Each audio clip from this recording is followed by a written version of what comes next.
গুনাহ তো মাফ করছেন, কিছুক্ষণ আগে কি বলছেন যে কমসে কম একটা সুন্নত, কমসে কম একটা সুন্নতের নিয়ত করে বের হয়ে যে আজকে থেকে এই সুন্নতটা আমরা নতুন করে আমল করার চেষ্টা করব।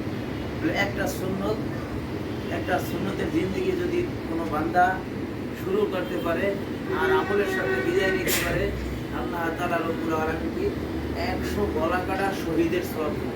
সুবহানাল্লাহ।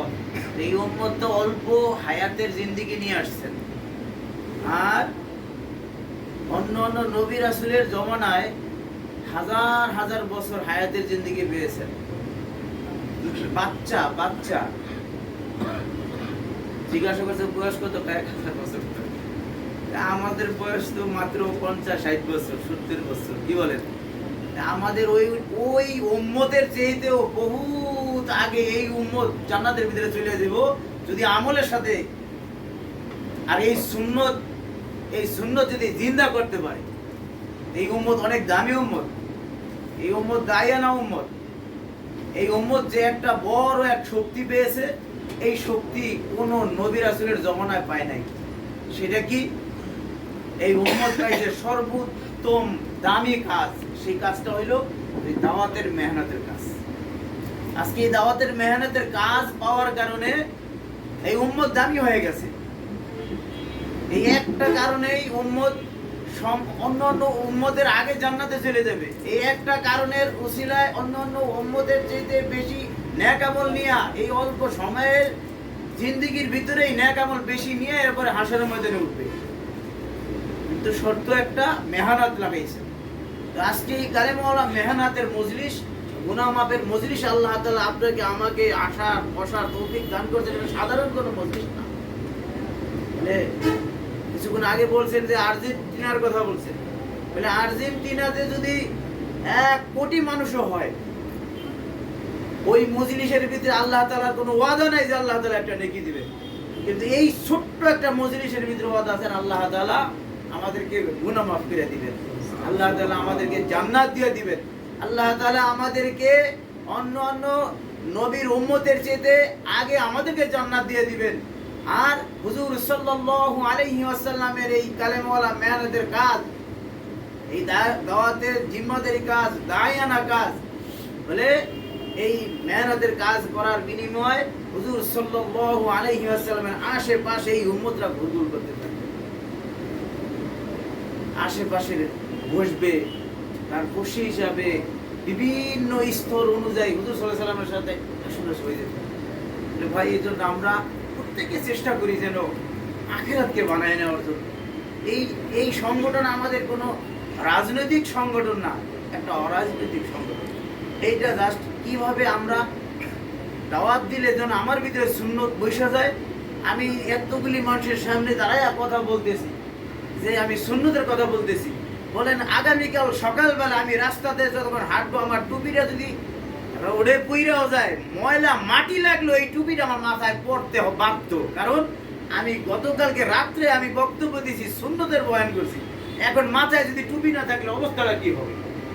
ভাই, এই সুন্নত, এই সুন্নাহ কল্যাণ পরিষদ, এই সংগঠনের উদ্দেশ্য আমাদের ভিতরে কিভাবে আমল আসে বসে সুন্নতের জিন্দেগি পুরা হয়।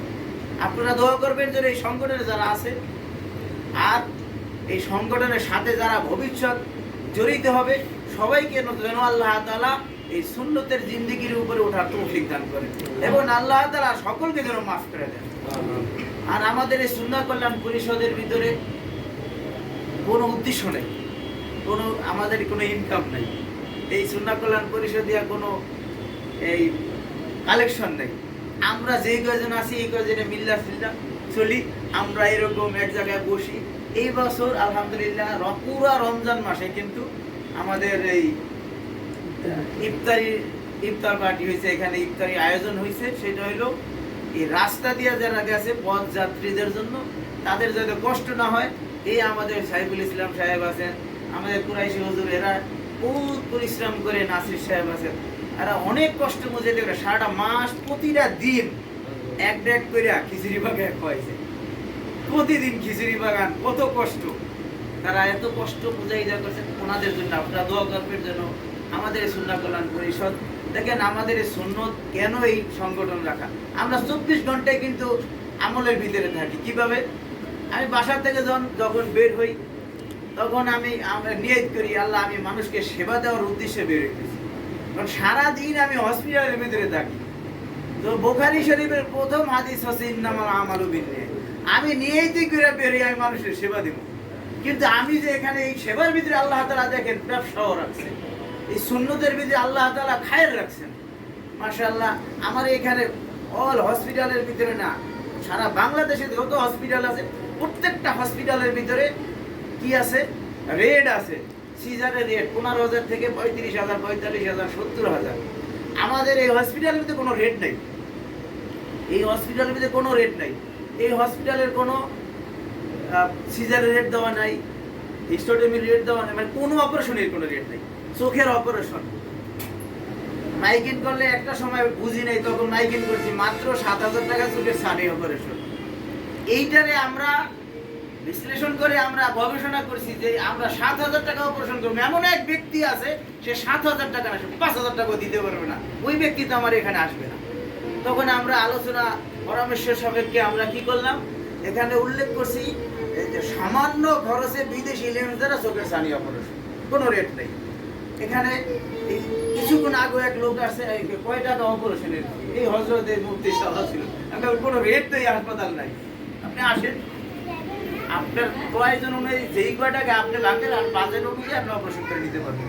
আলহামদুলিল্লাহ, আমাদের এখানে কোনো রেট নাই, কোনো পার্সেন্টেজ নাই। মানুষ তো বলে যেমন ইপিসি নেয় 25% ডিসকাউন্ট অলরেডি সব সময় দেওয়া থাকে, রেগুলার দেওয়া থাকে। আমাদের এখানে কোনো পার্সেন্টেজ নেই।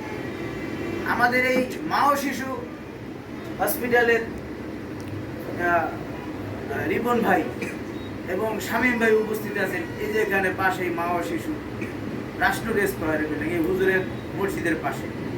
আলহামদুলিল্লাহ, ওইটার ভিতরে আমরা নতুন করে এই ব্যবস্থা নিয়েছি।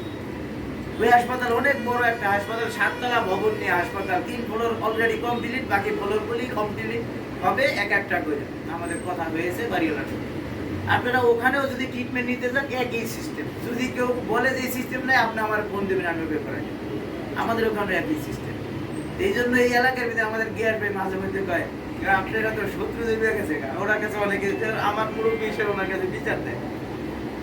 বলতেছে পরে তদন্ত করে দেখতেছে আমার রেট সর্বোচ্চ কম, এই জন্য এই আশপাশে হসপিটালটা কমপ্লিট, তা আমার কোনো রেট নেই। আপনারা এই এশিয়া ডিজিটাল আই হসপিটালের জন্য, মা ও শিশু হাসপাতালের জন্য, এবং এই দুইটাই আমাদের হাসপাতাল না, আমাদের টোটাল 6টা হাসপাতাল, এই সম্পূর্ণ সব হসপিটালের জন্য আপনারা দোয়া করবেন। আর এই সুন্নাহ কল্যাণ পরিষদ বাংলাদেশ, এই সুন্নাহ কল্যাণ পরিষদ বাংলাদেশ আমাদের এই সংগঠনের মেহনত করতে করতে ধরে এখলাসের সাথে, যদি এখলাস না থাকে আমাদের কোনো মূল্য নাই। আপনারা দোয়া করবেন ধরে এখলাসের সাথে। বলে না, আগে দেখছি লেখা দেখছি শিক্ষাই জাতির মেরুদণ্ড, আমাদের বাড়ির পাশে বিশাল স্কুল প্রতিষ্ঠান লেখা। তো আমি ওই লেখাটা মুছে এক টিচার দেখলাম লেখছে, আবার দ্বিতীয়বার গেছি দেশে সুশিক্ষাই জাতির মেরুদণ্ড। তো আমাদের সুশিক্ষা না থাকলে কোনো মূল্য নাই।